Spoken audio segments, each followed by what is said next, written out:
Welcome to Future Trends in Business. I'm your host, Andrea Anderson, and today on the program, we'll be talking about future trends in social media marketing. Social media burst onto the scene just a few short years ago, and there's been absolutely no looking back ever since. Recently, there have been lots of changes and innovations, and today on the show to discuss and help us make sense of all these developments, we have Mike Jackman. Mike is the CEO and co-founder of OTV Social Grow. Mike works with business owners and professionals to help maximize their exposure online and in social media and build their client relationships and brand. Mike, welcome to the program. Thanks for having me on, Andrea. Everyone listening to this program knows what social media is at this point. So let's just get to it. What's new that business owners should be thinking about today regarding their own social media?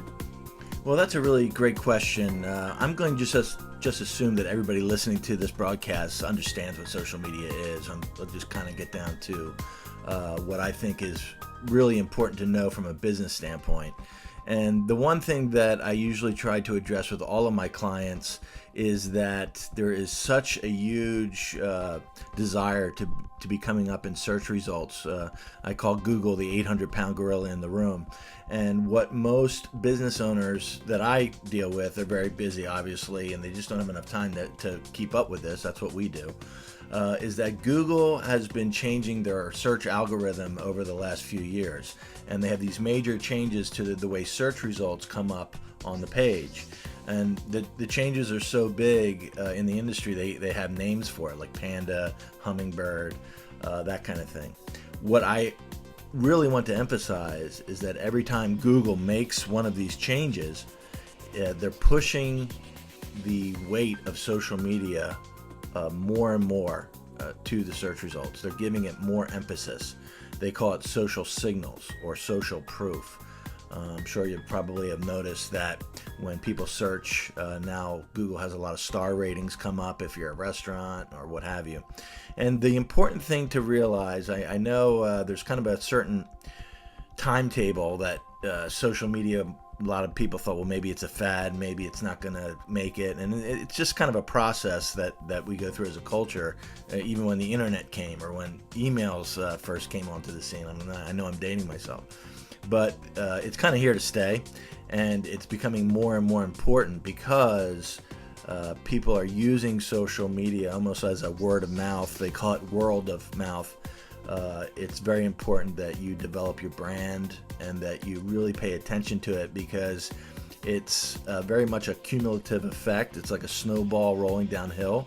The sooner you start, the bigger your snowball can get year after year. And that snowball is what is referred to as social currency. Developing your social media sphere and your connections and your web presence, it's not good enough just to have a website, but developing that web presence gives you an advantage over your competition who has not developed their web presence. There's more opportunity to do business. So that would be the primary thing that I would mention up front. What are some of the things that professionals can do to take advantage of these changes and improve their own social media efforts? Well, the big thing that we've noticed dealing with our clients who are usually business owners or professionals who are very busy, the last thing that they have time to do is social media. Can be time consuming. So from our business background and our experience, I got started in brick and mortar companies before I hit the technology industry.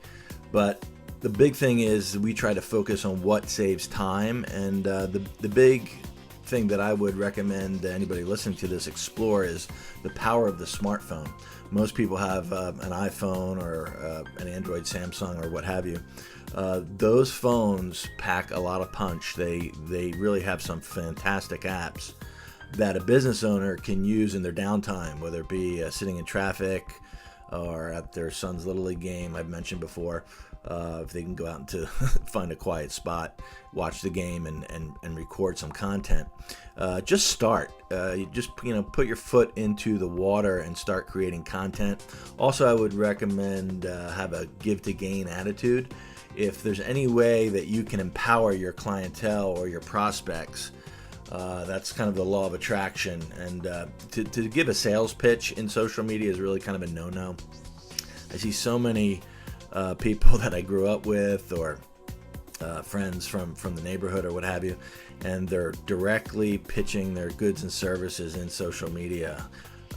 That's just not how it works. So I would caution people to try to develop authentic relationships by giving something. Think of what you can give to your prospects. And then the third thing I would recommend is be consistent. Whatever you commit to it. Whether it be once a week, you start off with, ideally it would be an everyday thing, because you want to kind of make a habit and tap into social media when you can. And the smartphone is a great way to do that, whether it be before you go to bed or what have you. Everyone operates a little bit differently. But I would just say those major things. Just start developing that snowball, that social currency. Don't do direct sales pitches, and try to find something to give to gain. What we do to kind of walk our talk is, if you go to my LinkedIn profile or our website or our Twitter account, we post app reviews of various technology that a business owner can utilize, and it's all free. We're not selling the apps; they're other people's apps, but we really feel that the iPhone and Android phones really can be utilized quite effectively into handling a lot of social media stress and eliminating the time crunch. Thanks so much for being here with us today. Thanks, Andrea. I enjoyed it. Until next time, I'm Andrea Anderson for Future Trends.